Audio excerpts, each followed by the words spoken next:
Hola, bienvenidos. Les saluda Claudia Palacios. Hoy vamos a hablar del medio ambiente en Bogotá. Por eso estamos con el secretario de Ambiente, Francisco Cruz. Bienvenido. Hola, Claudia. Bueno, a mí me sorprende personalmente un poco porque hemos ido cubriendo muchas noticias de cierre de una empresa que fabrica bombillos, cierre de una obra de una universidad. Cada semana cierre, cierre, cierre. Y la verdad yo no estaba tan consciente de que era tan fácil andar cerrando empresas por causas ambientales. ¿Es así de fácil o qué es lo que está pasando? Bueno, Claudia, las normas están hace tiempo, los infractores están hace tiempo, pero es el esquema general de nuestro alcalde Enrique Peñalosa de ordenar la ciudad. Implica ordenar en el tráfico, implica manejar el tema de seguridad para tranquilidad ciudadana y en medio ambiente implica el hacer cumplir las normas ambientales.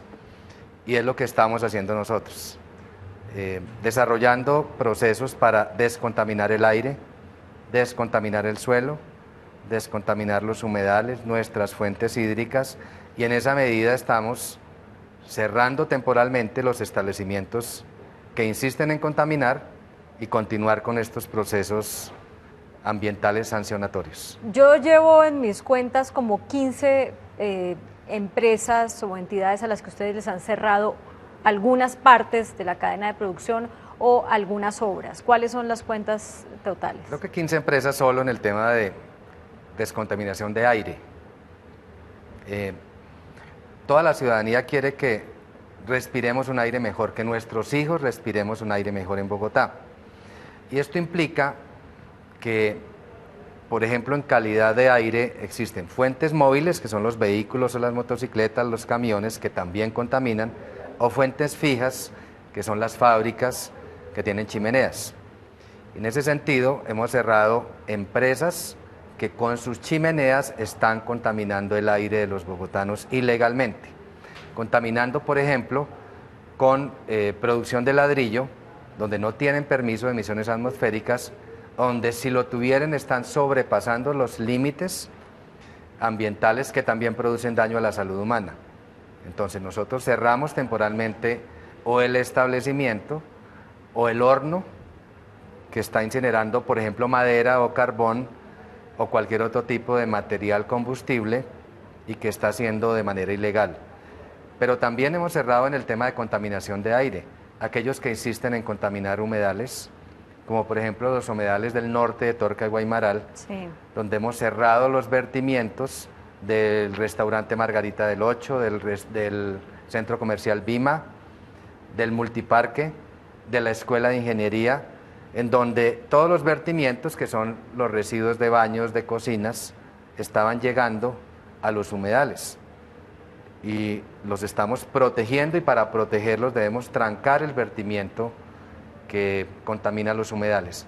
Así lo hemos hecho con ciertas obras en la ciudad de Bogotá que están contaminando fuentes hídricas, que están contaminando corrientes con los lodos de las obras, y los cerramos temporalmente.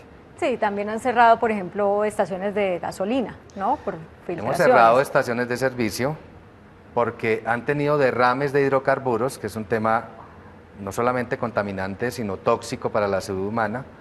Y entonces se cierra la estación de servicio, se cierra la venta de combustible y el almacenamiento de combustible en los tanques subterráneos, y eso es lo que hemos desarrollado también para poder descontaminar el suelo de Bogotá. Mire, uno tiene la idea de que los sellos que ponen las autoridades como que están ahí sin vigilancia y entonces cualquiera llega y los quita. Y ustedes en la Secretaría, que son, ¿cuántas personas? 800 personas. ¿Tienen la capacidad para estar haciendo seguimiento a esos sellamientos para evitar que los interesados, involucrados, los quiten y sigan con sus obras? Bueno, cuando la autoridad ambiental coloca un sello, y es, usted no puede ejercer la actividad, por ejemplo, en una estación de servicio, si el dueño de la estación de servicio quita el sello o continúa con la venta de gasolina, incurre ya no en una sola infracción ambiental, sino en un delito castigado por el Código Penal. Entonces esto hace que inicialmente lo que era una infracción ambiental, que también puede convertirse en un delito ambiental, sea una doble infracción por estar usurpando ejercicio de actividad pública, rompiendo sellos, Claro. y eso también lo investiga la Fiscalía General de la Nación. Y tenemos todo el equipo para, en conjunto con la Fiscalía, con la SIJIN, con la Policía Nacional, que siempre va a todos los operativos con nosotros, porque aparte del tema ambiental, surge por parte de la Policía Nacional el hecho de ellos elaborar el informe de la noticia criminal para dar paso a la Fiscalía, para que a la par de que nosotros desarrollamos una investigación ambiental, la Fiscalía desarrolla una investigación por los posibles delitos ambientales que se cometieron. ¿Les han roto sellos, en otras Ninguno. palabras? En este año ninguno. Todas las empresas que hemos sellado, nosotros le hacemos el seguimiento posterior, han sido conscientes del daño ambiental que han generado y no han roto ninguno de los sellos.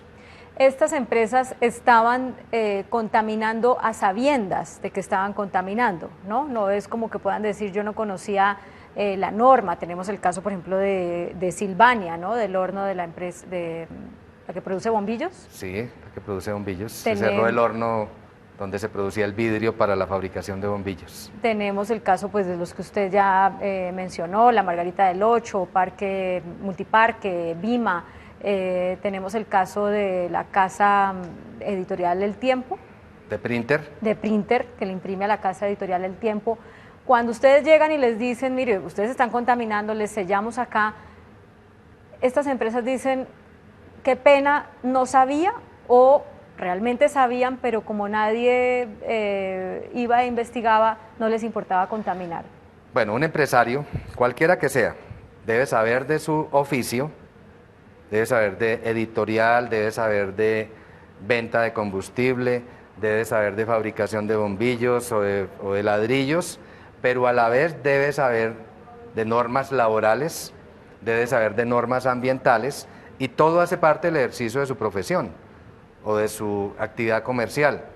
Y no puede decir que desconoce la ley. Claro, pero a ustedes, ¿qué les dicen? Porque es que también, usted dice, no han levantado ningún sello, y varias de ellas, sabemos, han cambiado sus métodos para dejar de contaminar, o sea que no era tan difícil tomar una decisión para no seguir contaminando. Entonces ahí vuelvo a la pregunta, ¿contaminaban porque no sabían que eso no se podía hacer o porque nadie los vigilaba y era más fácil eso que tomar un correctivo?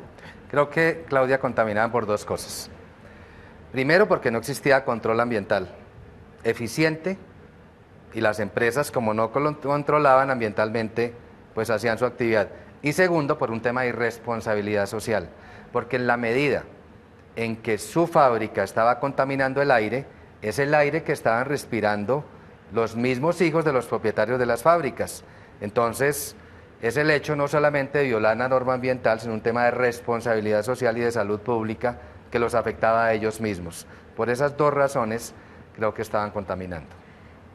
Hace unos días que hablamos, usted me dio una cifra que yo quiero verificar porque me parece muy alta. El 30% de las empresas en Bogotá no cumplen con las normas ambientales. ¿Eso es así? La autoridad ambiental lo que tiene que hacer es coger una a una de las empresas o una a una de las entidades que tienen actividad comercial y determinar una a una el cumplimiento de la norma. O sea, un porcentaje de determinar si tantas estaciones de servicio o si tantas universidades o si tantos colegios cumplen con la norma ambiental de vertimientos o de calidad de aire.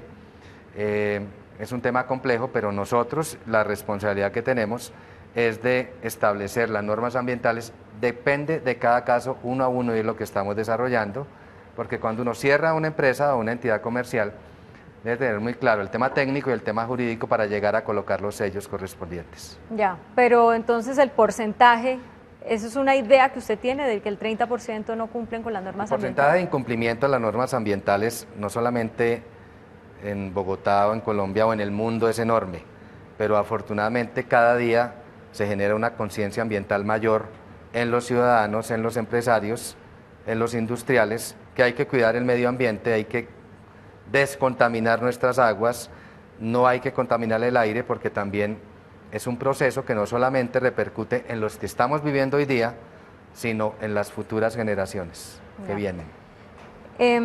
Hace unos días cuando reportábamos la noticia, o un par de meses ya, de la contaminación en el aire de Medellín, muchos comentábamos que qué paradoja, en Bogotá nos quejamos de la polución, pero resulta que una ciudad que la vemos como más verde, que es Medellín, tiene peor aire que Bogotá. ¿Cómo estamos en Bogotá en materia de calidad de aire? Bueno, remontémonos hace muchos años a la primera administración de nuestro alcalde Enrique Peñalosa. El primero, creo que en Latinoamérica, que estableció el tema de ciclorrutas. Es decir, que los habitantes de Bogotá fueran cambiando sus hábitos de transporte, o transporte público, o vehículo particular, por bicicleta. Hoy, después de esos años, en la segunda administración del alcalde Enrique Peñalosa, tenemos un aumento, no solamente en los kilómetros de ciclorruta, sino también en las personas que utilizan la bicicleta. Y eso repercute no solamente en la salud de los que usan la bicicleta, sino también en la calidad del aire de Bogotá. Y ese es un tema de impacto enorme. No, claro, pero... Que tiene unos resultados en el tema de calidad de aire, específicos. El otro tiene que ver con los controles. En la medida en que nosotros estemos cerrando hornos que estén contaminando el aire, ya los empresarios e industriales saben que si no tienen los hornos correspondientes de su actividad industrial con los filtros que deben tener, pues esa actividad va a ser cerrada. Y esto entre todos va aumentando la calidad de aire y hace que, unido a fenómenos atmosféricos, pues tengamos en este momento el control de la calidad de aire, también con las estaciones que la Secretaría de Ambiente mide, y que podamos desarrollar una estrategia para definir en qué zonas de Bogotá pueden o no presentarse emergencias para poder controlarlas. ¿Cuáles son las zonas críticas y cuáles son las zonas donde hay muy buen aire en Bogotá? Bueno, en general en Bogotá tenemos un muy buen aire en este momento, pero en la medida en que tengamos incendios forestales en los cerros, eso repercute enormemente en la calidad de aire y dependiendo de los vientos, para dónde va el humo del incendio, las partículas suspendidas en el aire, pues se afectan ciertas estaciones de calidad del aire en Bogotá. Otras estaciones muy cercanas a un tráfico denso como la autopista del Sur, en la estación nuestra de Carvajal, puede tener algunos límites y es ahí donde nosotros actuamos para poder controlar que estas estaciones no lleguen a unos niveles que tengamos que actuar conjuntamente con la Secretaría de Salud para poder mejorar el tema no solamente de calidad de aire, sino de atención en salud. Cuando usted dice hay muy buen aire en Bogotá, yo estoy segura que algunas personas que estén viendo la entrevista y digan, uy, no, cuando yo salgo a coger el bus me toca tragarme el smog de no sé cuántos buses, pues dirán, el secretario tiene que estar viviendo en otra parte. Bogotá es una ciudad donde uno debería, entonces según lo que usted acaba de decir, no debería haber gente con tapabocas en la calle, o esto es como que un balance que uno hace entre el aire que respira mientras toma el bus y el aire que respira mientras está en la casa y mientras está en el trabajo, entonces en total por eso usted dice que es buen aire. Bueno, nosotros tenemos el promedio general del aire de Bogotá, pero la gente sí se queja de los buses chimenea. Los buses chimenea son aquellos busetas, camiones que no tienen sus motores adecuados a la norma de aire y entonces están contaminando y es lo que nosotros llamamos buses chimenea. Pero conjuntamente desde enero con la Secretaría de Movilidad y con la Policía Nacional tenemos controles en toda la ciudad con nuestros equipos que miden los gases de los vehículos y hemos inmovilizado más de 500 vehículos en lo que va del año, se van a los patios. Está el comparendo de tránsito que hace la Policía Nacional, que también nos acompaña en los operativos, y entonces estos vehículos chimenea los estamos controlando cada día más y vamos a seguir en los operativos para que la gente respire cada vez un aire más puro, que es el objetivo. Vamos al tema de los cerros orientales. Veíamos cómo la policía llegó a quitar una cantidad de cambuches, la cantidad de gente que está viviendo en los cerros orientales sin que nos demos cuenta que tiene energía eléctrica y sofá y de todo, pues nos sorprende. pero hay de ese tipo de cambuches como de esas viviendas estrato 20 que ustedes intervinieron hace unos días. ¿Qué van a hacer realmente para proteger los cerros? Porque entre los incendios forestales y esto que yo acabo de mencionar, uno ve como un pulmón que se está achicando. Bueno, los cerros orientales, primero tenemos 14.000 hectáreas de bosque, entre pinos, eucaliptos y bosque nativo. Segundo, es uno de los pulmones, como tú lo dices, donde cualquier árbol toma el CO2, una parte lo convierte en celulosa y otro en oxígeno, o sea, los árboles son verdaderas fábricas de oxígeno, de aire puro. Por eso debemos proteger nuestros cerros orientales. Y además son áreas de infiltración de agua. En la medida en que se infiltre el agua, en estos cerros de Monserrate, Guadalupe, en general de sur a norte, nosotros tenemos agua subterránea en la sabana de Bogotá para beneficio nuestro y de las generaciones futuras. Entonces, por eso debemos proteger los cerros.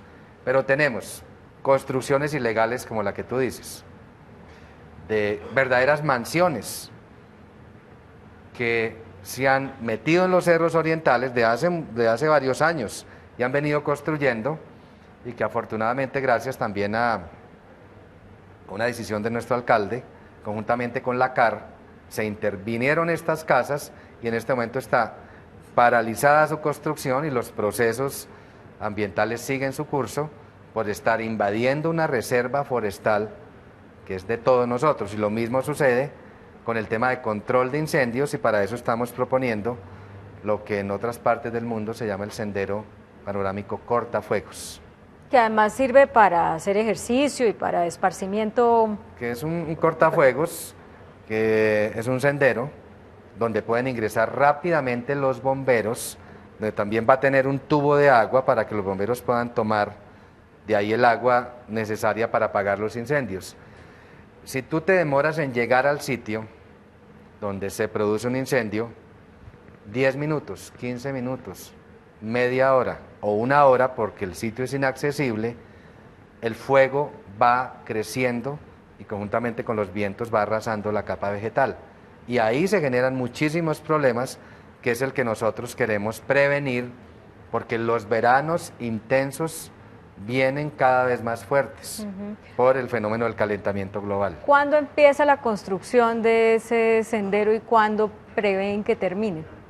Bueno, depende de varias cosas. Primero, de que el Ministerio de Ambiente lo apruebe en el plan de manejo de los cerros orientales, y segundo, que estén los diseños que ya iniciamos conjuntamente con el Acueducto de Bogotá, su implementación de los diseños para que técnica y ambientalmente queden perfectos, para que además, como tú dices, no solamente sirva de un cortafuegos para que los bomberos accedan rápidamente a extinguir los incendios, sino que también sea para esparcimiento y diversión de todos los bogotanos, para que suban a los cerros orientales y los aprendan a querer. Y cuando uno quiere una reserva, la protege de las construcciones ilegales, de los pirómanos que prenden fuego, de aquellos que cortan árboles ilegalmente, porque también hace unos 15 días paramos conjuntamente con la policía un camión que ilegalmente y todavía en este tiempo está cortando madera ilegal en los cerros orientales de Bogotá.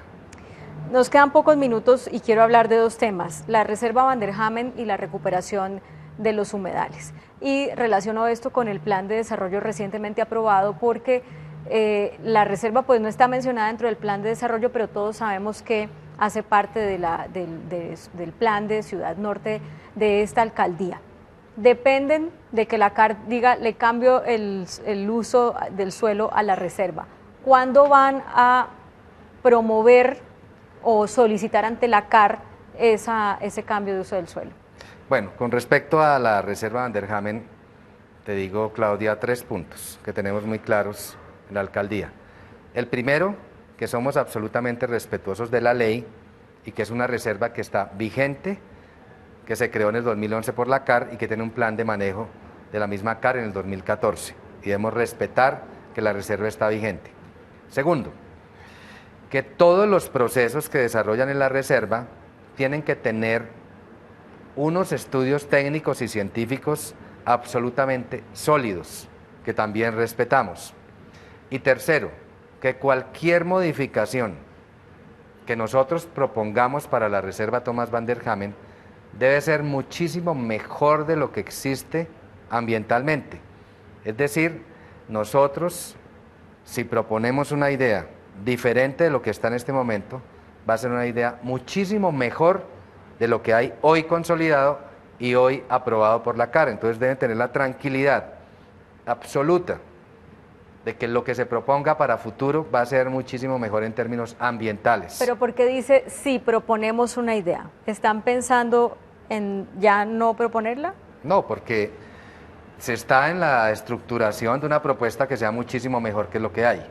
O sea, sí la van a proponer. Y en este momento no tenemos un resultado definitivo, entonces no podemos hablar de una situación que se puede presentar a futuro. ¿Y eso es algo que van a incluir dentro del POT o que van a pedir, digamos, separadamente, a tramitar con el Consejo, con la CAR, o cómo va a ser? Es también lo que se está evaluando, cuál es la propuesta en sí y cuál es el mecanismo que se puede desarrollar con la propuesta, que tiene que ver también, en últimas, con el crecimiento de la ciudad y con la responsabilidad que tiene nuestro alcalde de definir aquellos sitios donde la ciudad tiene que crecer y tiene que crecer con un equilibrio ambiental, pero también pensando en las futuras generaciones para que la ciudad crezca ordenada y no caóticamente como está creciendo en este momento. El otro tema que quedó en el POT fue el compromiso y la solicitud, además de los concejales, de recuperar los 15, son 15 humedales en 15 Bogotá. Humedales. Pero francamente lo que uno ve que está pasando con los humedales es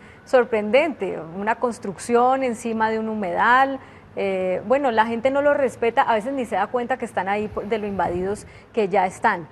¿Qué van a hacer específicamente para protegerlos? Bueno, primero entender para qué son los humedales. Los humedales en Bogotá, los 15 humedales que tú hablas, son unos sumideros de CO2, o sea, ayudan a limpiar el aire. Segundo, ayudan a controlar las inundaciones. Tercero, son un refugio de aves de nuestra región, pero también aves que migran de diferentes lados de nuestro país y también de otros continentes y que tienen aquí sus procesos de reproducción y que eso hay que cuidarlo también y respetarlo. Y también tienen especies vegetales que son demasiado importantes para el ecosistema. Entonces, desde ahí la importancia de los humedales. Pero los humedales hoy día, en su gran mayoría, o no tienen agua en verano, o tienen basuras, escombros, microtráfico en su alrededor, o sea, un tema de inseguridad, y lo que hace es que una vez evaluada la situación de cómo está cada humedal, entremos, como tú lo dices, en nuestro plan de desarrollo aprobado por el Consejo de Bogotá, a recuperar todos los humedales de Bogotá para entregarle a las futuras generaciones estos humedales absolutamente hermosos y recuperados. ¿Y con qué presupuesto cuentan para eso? ¿Cuál va a ser el primero en intervenir? O sea, como para hacernos una idea de cuál es el paso a paso para tenerlos recuperados. Bueno, el paso a paso tiene que ver primero con la autoridad ambiental.